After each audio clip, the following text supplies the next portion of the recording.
Two elderly men were suited. In one case he was much nicer than normal, dressed up to the occasion. He was the taller, more angular, with a more pronounced Northumbrian accent, but the resemblance was none the less apparent. He was older too, and had long referred to a knight of the realm as our kid. He adopted a slightly more formal approach when seemingly choking up. Bobby Charlton is the greatest player I've ever seen, he said. He's my brother.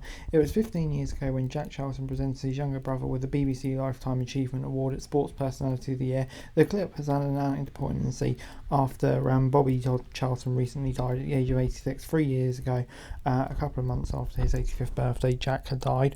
The brothers were different players and very different characters. The wisecracking, outspoken Jack was more of a man of the people, but Bobby's quiet dignity gave him a statesmanlike air. They were not always close, but their achievements will live on. They have been to 22 men's football World Cups, and only two sets of brothers have won more prestigious prizes, Fritz and Otto Walter of the West Germany in 1954, Bobby and Jack Charlton at West Germany's expense in 1966. It remains the most famous year in English football history. Perhaps it always will. At the heart of it was Bobby Charlton's 1966 FWA Footballer of the Year and Ballon d'Or winner, named by France Football in the days before FIFA had an official award.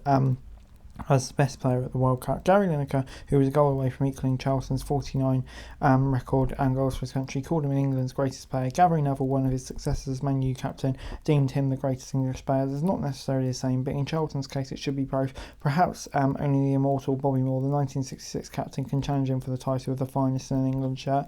Charlton was the second English footballer to reach 100 caps. His 106th and last came in the 1970 quarter-final against Germany, set a world record that Moore and then many others subsequently passed. He straddled eras. His first cap was alongside Tom Finney, who debuted in England's first match against Scotland after the war.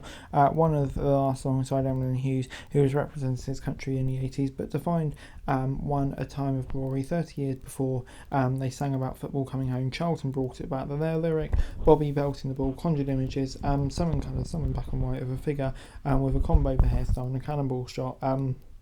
Striking the ball and beautiful ferocity, often rising through its way into the net. Decades before the invention of expected goals, Charlton was scoring unexpected ones. Consider his opening one against Mexico, England's first of the '66 World Cup. From such a distance, it was a chance of getting was significantly low, except for one factor. Charlton had such power. He was the master of a long-range hit. Most of Lineker's 48 goals were predatory finishes. Many of Charlton's 49 were spectacular. Such a clean striker of the ball, was not a striker at all, largely a left winger in his younger days.